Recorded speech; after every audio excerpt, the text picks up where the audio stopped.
que essa velocidade média era alguma coisa assim. A média das velocidades logo após os choques dava quanto? Dava zero. E estavam aleatoriamente distribuídas. E depois a gente tinha algo que tinha um Ezinho, um Ezão sobre a massa da leva, e aqui entrava essa média temporal do intervalo de tempo dos horizontes. Ok? Então, essa massa da leva, isso aqui, a gente poderia dizer que é um intervalo de tempo médio, valor médio desse lugar, entre duas colisões sucessivas. Nós chegamos nesse resultado. Ora, substituindo essa expressão na expressão do J, então, substituindo esse resultado em J igual a menos M, Ezinho, V de arrasto, nós obtemos, que era o resultado final. Nós obtemos o quê? O J é igual a mais Mzinho, que tem menos de menos, Ezinho quadrado, tem esse campo que está aplicado, tem o valor médio desse tal sobre esse ML. Então nós identificamos, por comparação com J igual a sigma E, nós identificamos quem é o sigma. Ou melhor, nós identificamos a relação entre sigma e esse cara aqui. Então, nós temos essa relação. Comentário. Bom, primeiro, foi muito legal a gente conseguir, com um modelinho clássico, chegar a uma relação que é a lei de Ohm, J proporcional ao E. Isso já foi muito legal. A gente conseguiu explicar, mesmo tendo um campo, isso acaba provocando uma velocidade de arraste constante. Segundo, conseguimos uma relação interessante para esse sigma. E agora eu pergunto para vocês: essa quantidade é uma quantidade macroscópica. Ela surge de você, no laboratório, aplicar um campo, calcular a corrente, densidade de corrente, e ver a constante de proporcionalidade. Então, isso é uma coisa que você pode ir no laboratório e diz. Quando ele der uma paradinha, eu vou apertar. Esse cara daqui, quando ele parar, eu vou apertar mais. Porque do jeito que se eu apertar, do jeito que estava, esse menor, aí ela vai ficar pro chão, entendeu? Isso é uma quantidade microscópica. Não sei se vocês estão percebendo a beleza de uma relação desse tipo. Vocês estão relacionando uma quantidade macroscópica, então, acessível no laboratório, no experimento, com uma quantidade microscópica, com, melhor ainda, com a média de uma quantidade microscópica. Essa é uma relação desse tipo. Esse, no fundo, é o objetivo. Quando você faz uma teoria microscópica, faz um modelinho microscópico motivado pela teoria cinética dos gases, você vai ter uma coisa desse tipo. Você vai conseguir relacionar algo macroscópico com uma média de quantidade microscópica. Como acontecia lá, pressão como média dos choques ali, das moléculas da parede do recipiente, temperatura com energia cinética média e coisas desse tipo. Okay? Bom, então isso é uma coisa.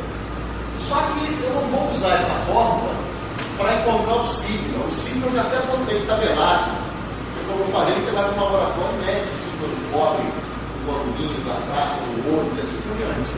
Mas, a partir dessa fórmula, é bacana investigar quem é aquele cara inacessível. Essa quantidade é inacessível para mim. Então, essa fórmula pode servir para isso. Então é o que eu vou fazer. Eu vou passar do outro lado, eu vou escrever sigma, eu vou escrever esse intervalo de tempo médio entre duas colisões em termos do sigma, daquele Nzinho, da carga do elétron que a gente sabe, e da massa do elétron que a gente também sabe. Então nós temos isso daqui, ó.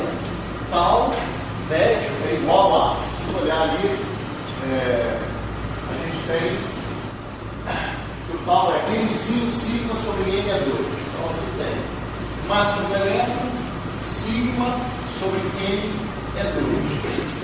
Eu substituí valores na aula passada, eu vou repetir aqui, esses valores foram os valores para o cobre, porque estão tabelados lá no livro de Moisés, eu peguei aqueles valores e botei aqui no quadro. E esses valores nos deram algo do tipo 10 a menos 14 segundos.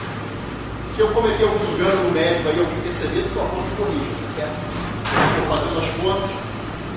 E aí, uma coisa interessante que nós fizemos também. Olha, é interessante a gente calcular o intervalo de tempo médio de duas colisões sucessivas, mas também é interessante eu calcular qual a distância percorrida média entre duas colisões sucessivas. Isso se chama de livre caminho médio. Ora, se eu tenho um intervalo de tempo médio entre duas colisões e eu conheço as velocidades, basta pegar a velocidade típica do elétron entre as duas colisões. Então, para estimar o que a gente chama de livre caminho médio,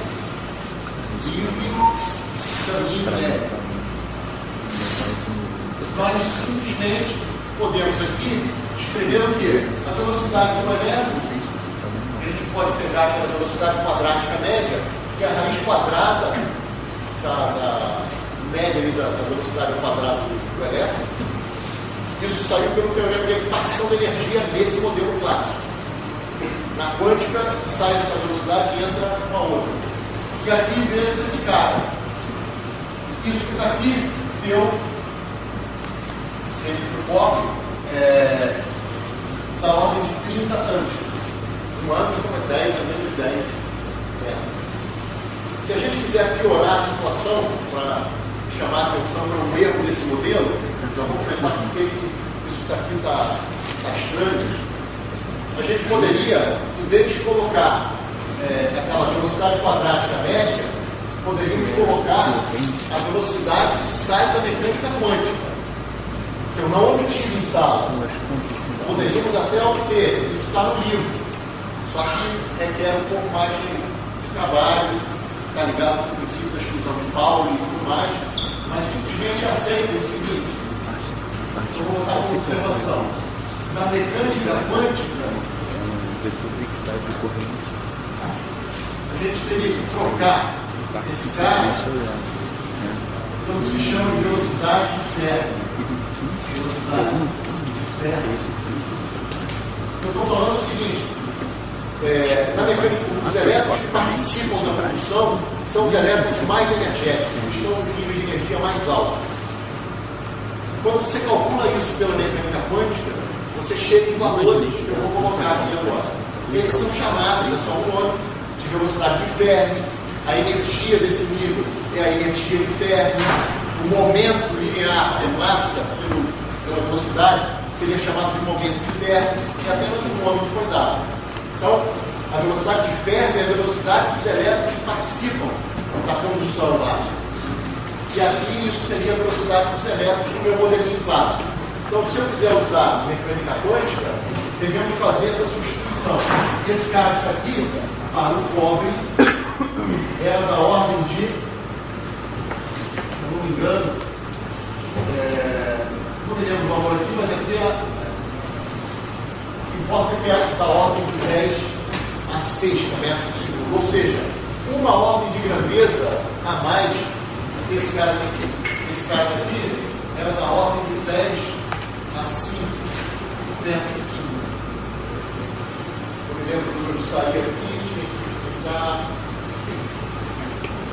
E aqui é da ordem de 10 a 6. Se vocês fizerem agora esse livre caminho médio com o valor correto de velocidade, Esse cara continua o mesmo. Tá? Isso aqui dá a ordem de de repente maior do que isso. Mas o que importa é a ordem de grandeza, ou seja, piora mais ainda. Por que eu estou dizendo que piora? Piora pelo seguinte, porque eu vou dar como informação agora o espaçamento da rede. E aí vocês vão ficar bem preocupados ou surpresos com esse valor.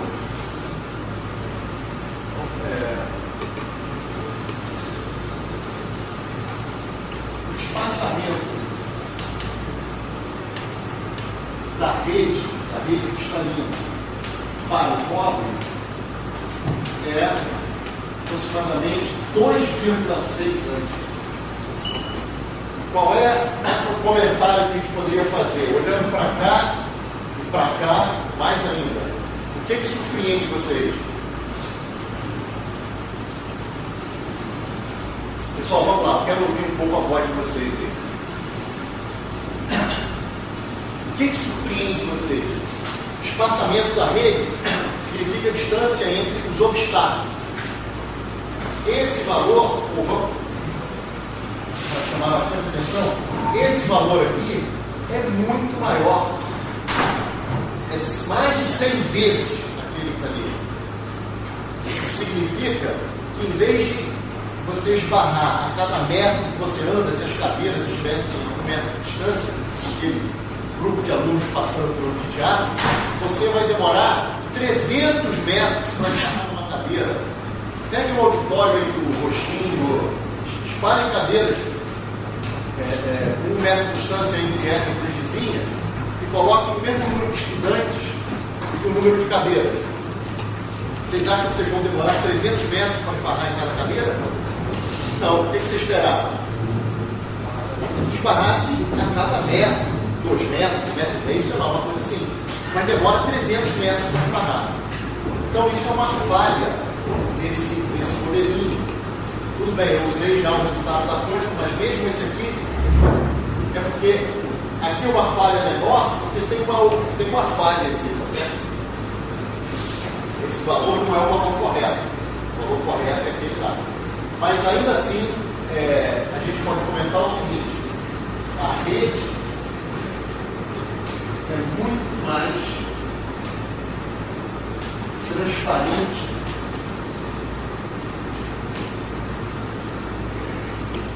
para os elétrons que o esperado. Esse é um resultado, é um comentário que chama a atenção.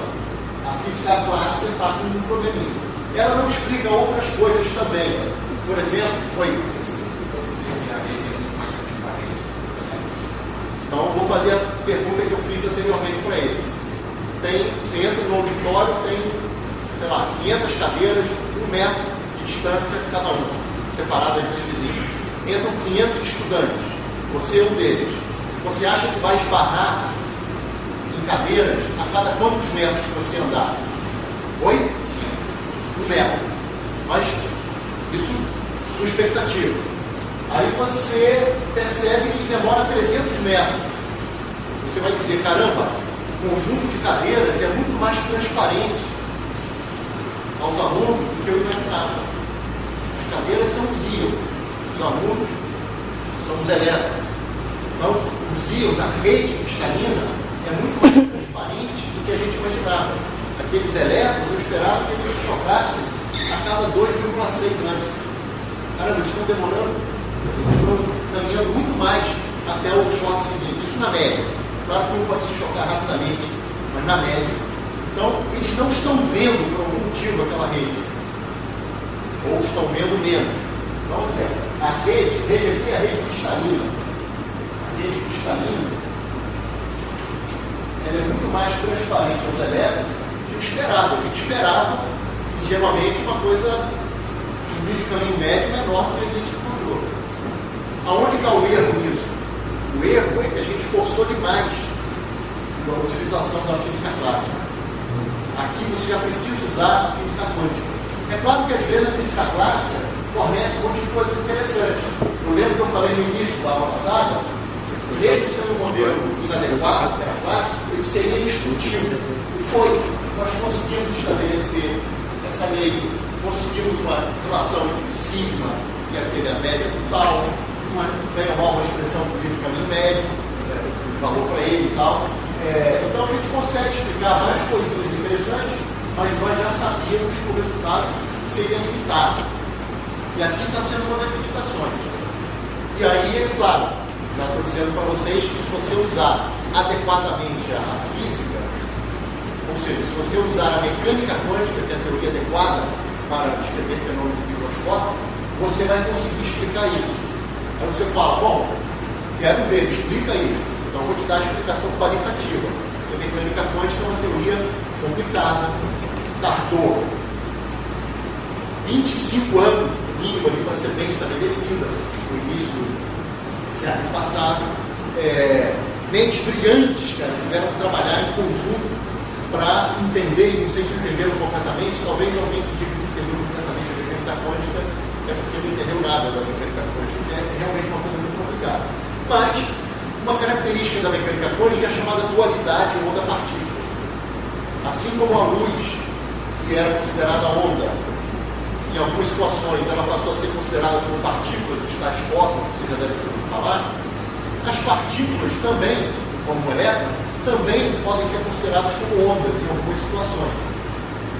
E lá no mundo microscópico, esse caráter ondulatório dos elétrons, eles são importantes.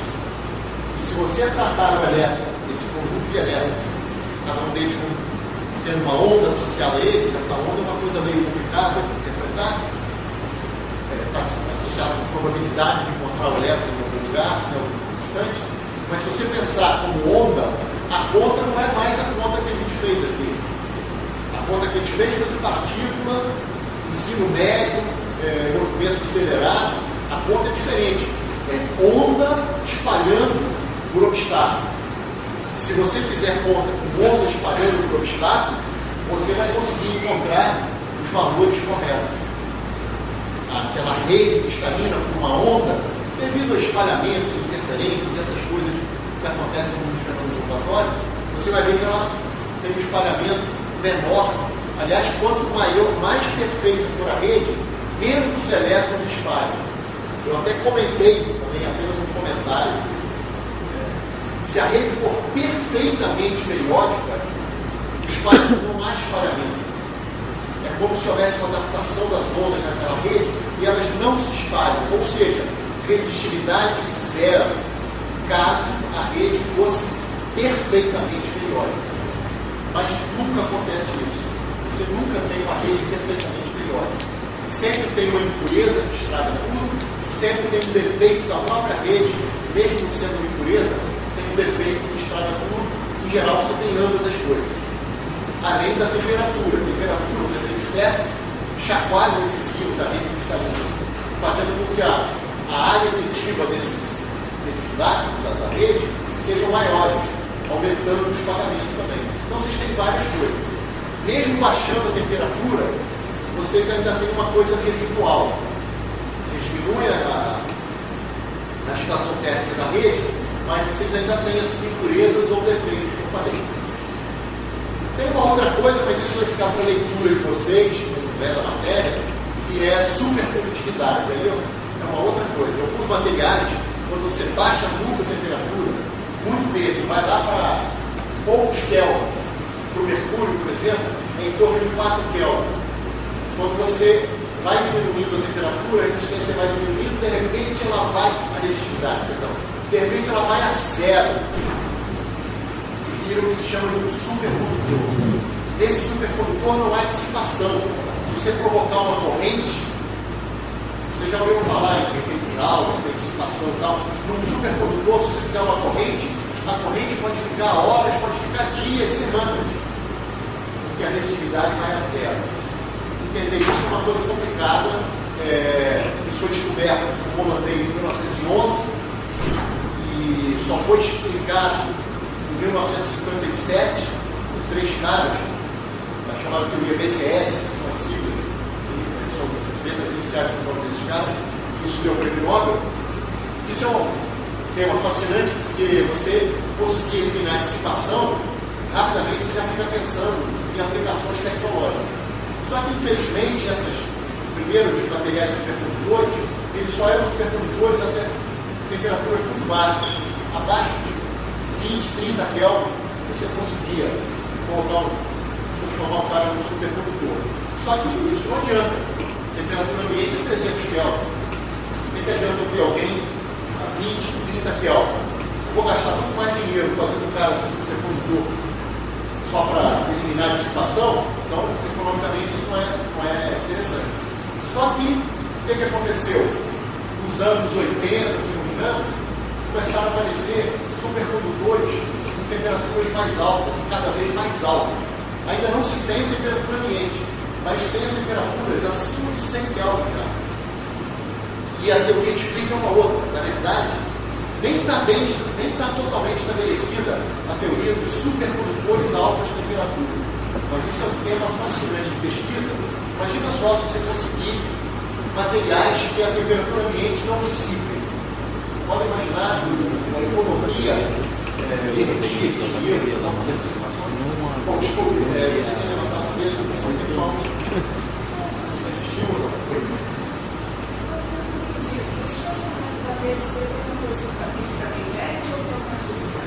Não, claro que tem diferença, mas é ótima pergunta. O espaçamento da rede é a distância entre as cadeiras. Tá bom? O seu anfiteatro. Eu vou lá e fixei as cadeiras. Tá? Prego, parafuso, elas estão todas fixas. Aí eu vou lá e meço a distância entre as cadeiras que eu pego. Agora eu pego, tinha lá 500 cadeiras no auditório. Você pega 500 alunos e fala, pessoal, entrem aqui e cheguem no palco. E aí, esses 500 caras vão batendo nas cadeiras. E você vai pedir para cada aluno registrar a distância entre cada batida dele. Então ele bate, machuca a perna, vê quando ele bateu, aí ele caminha mais um pouco, bate e fala, opa, andei quantos metros? 2 metros. O outro fez isso, bateu com 1 metro, depois bateu com 3, depois bateu... Cada um registrou isso e você faz a média desses caras. Isso eu chamo de média. Só que o que acontece é que você está esperando o resultado da experiência, aí os alunos depois chegam para você e falam, olha, eu usei o anfiteatro aqui e eu demorei 300 metros para esbarrar numa cadeira. Entendeu? O outro fala assim, cara, eu demorei 320 metros, o outro 100 e tantos metros. Você fez a média e deu 300 metros e você ficou chocado. Pô, caramba, tem algo estranho aqui. Por que ocorre essa discrepância? Isso é uma coisa muito complicada, eu só estou dando como uma informação. Eu estou dizendo o seguinte, alguma falha tinha que acontecer. A gente usou um modelo clássico onde não podia. A gente forçou a barra, mas alguma coisa a gente conseguiu. Não, o tempo todo foi modelo clássico aqui. Aqui não é modelo quântico. Tudo é modelo clássico. Aqui é apenas para chocá-los um pouco mais. Eu falei que se vocês pusessem o valor correto da velocidade dos elétrons, que não é esse, porque esse veio da teoria clássica, tá? E é inapropriado nesse caso. Se vocês pusessem o resultado que vem da quântica, sairia isso daqui. Mas tudo saiu do modelinho clássico, que foi elétron batendo nos rios da rede, aquele cálculo da velocidade média, tudo foi clássico aqui. Apenas eu falei, olha, se pusesse o valor correto da velocidade, seria mais chocante ainda o erro do nosso modelinho. Mas como no modelinho clássico teve um erro que baixou essa velocidade, ele melhorou um pouco esse erro daqui. Mas tudo que a gente fez até agora foi clássico. Eu não vou fazer nada quântico. Eu só vou comentar ingredientes quânticos que entram nessas explicações. E um deles, eu já falei, mas não botei no quadro, vou colocar no quadro agora, é que é o caráter ondulatório das partículas. E aí eu falei, acreditem, se vocês fizerem um cálculo de espalhamento de ondas por rede cristalina, vocês vão ver que esse pico caminho médio está ligado com os espalhamentos dos elétrons, dos caras da rede sucessivo, vocês vão ver que ele realmente é muito maior. Então, a quântica explica. Não só a quântica explica esse número que eu botei aqui, eu não disse como, mas a quântica explica esse cara, mas o modelo quântico de elétrons como ondas explica um número tão grande assim. Tá certo? Então a quântica explica isso, explica várias outras coisas. Por exemplo, um outro problema